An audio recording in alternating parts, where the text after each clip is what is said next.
We wish you a Merry Christmas. We wish you a... No, wrong holiday, it's Halloween. Okay, yeah. Welcome back, gents and gentlemen. Halloween is another week closer, so today I have another scary movie lined up for you. Today you're going to look at everything you missed in the movie Corpse's Bride.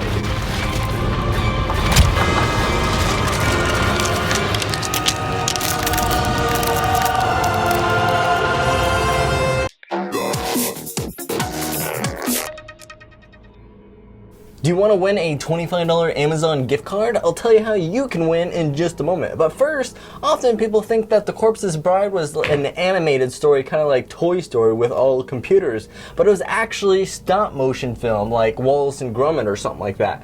That's why the images are sometimes a little bit jerky. In case you don't know, stop motion is where they take a picture. Why don't you take a picture? It'll last longer. Move everything just a little bit and then take another picture. And then move it again. And take another picture. Because this is such a time-consuming way to make a movie, they made duplicates of the characters. There are a few scenes that we see here that are mistakes. However, I'm not going to point them all out here. One that I will point out though is where Victor stabs Barkus with a fork, and then he cuts his little shirt. Then in the very next scene, it magically fixes itself and it's not torn anymore. So one of the reasons why we see mistakes like this is because of the reason why it was stop motion and it takes so long to make a scene. They would often be making multiple scenes at the same times with different groups. Also, one cool little fact is that these puppets here were controlled with little screws and wires inside the costumes. If you look closely in some scenes, you can actually see the screw inside the ear that adjusted one of the levers. Also, the little eyelids, in order to make them look like they're blinking, they just put the eyelids right on top of the actual eyes. Kinda cool, slash creepy. One thing though that we can see that clearly looks like a mess up is that they're all eating chicken at the wedding dinner after party. But then when the cool little dancing skeleton shows up and drops his eyeball, it falls into a bowl of soup. Where'd the chicken go? There's an eye in me soup. But since they have no money and every plate literally only has 3 peas, the chicken is actually probably just wild crows that they caught from outside. Ugh.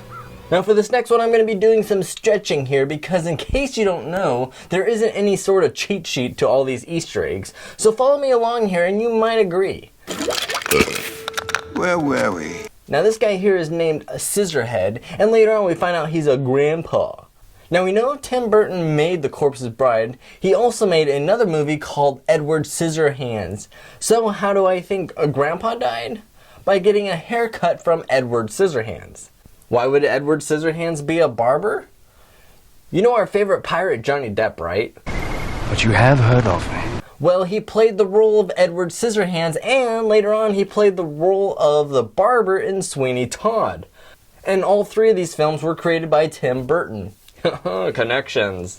Actually, Sweeney Todd was released 2 years after The Corpse's Bride. True, that is true, but it was only 2 years, and it's very possible that he was already working on making that movie, or at least planning it.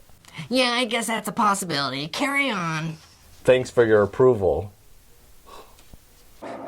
Smile, darling, smile. One clear point that they were trying to get across in the movie that most of you probably noticed is that the living acted more dead and the dead acted more living. Why go up there when people are dying to get down here? If you're a Star Wars fan, you might have thought that this priest's voice sounds a little bit familiar. For I will be your wine. That's because it's voiced by Christopher Lee, or should I say Count Dooku. I will cup your...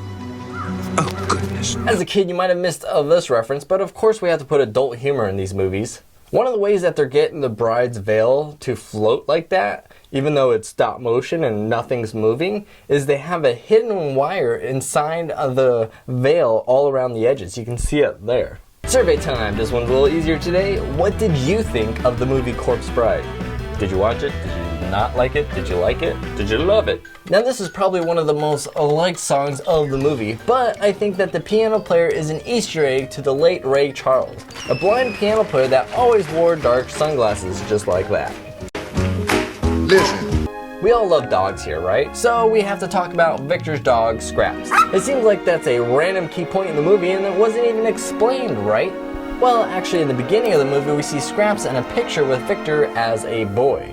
Scraps is also the key to a deeper story in other movies that, of course, we're gonna have to cover on another scary video through another scary day. Now, one Easter egg that for sure was an Easter egg and no one can dispute was the piano in the beginning of the movie. It was made by a company called Harryhausen. If you remember in Monsters Inc., Pixar paid tribute to Ray Harryhausen by naming the restaurant after him. Here we can see that Tim Burton is also giving credit to the guy. He was a legend in the stop motion industry. In the beginning of the movie, Victor is fascinated with a butterfly. Then later on at the end of our movie, the dead bride turns into a bunch of butterflies. If he didn't take that extra step, this entire story may have never happened. 3 steps. 3! That's basically the concept of the butterfly effect, which is what I think was being implied here. So basically the theory is that a butterfly flapping his wings can trigger a series of events that would have never taken place, causing a domino effect till eventually a massive hurricane or something like that happens on the other side of the world, all starting from a butterfly flapping its little wings. Alrighty, so there's going to be 5 hidden Easter eggs in this video. Try to find out where they were and include hashtag boo for your chance to win a free item from our store. Well, what are you waiting for? I don't know. Something amazing, I guess. Right, so now you want to know how to win this $25 Amazon gift card, right?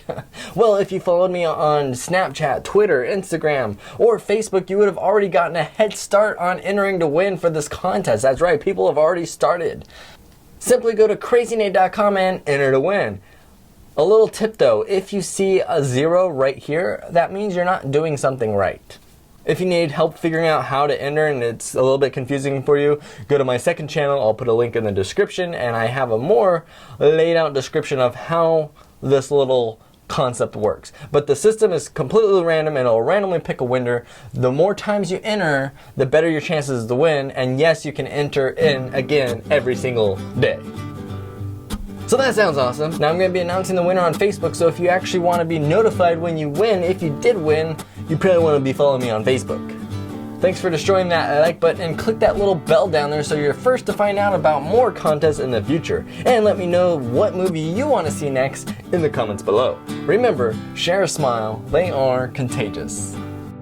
Hey there guys, this is Black Hustler and you're watching Crazy Nate.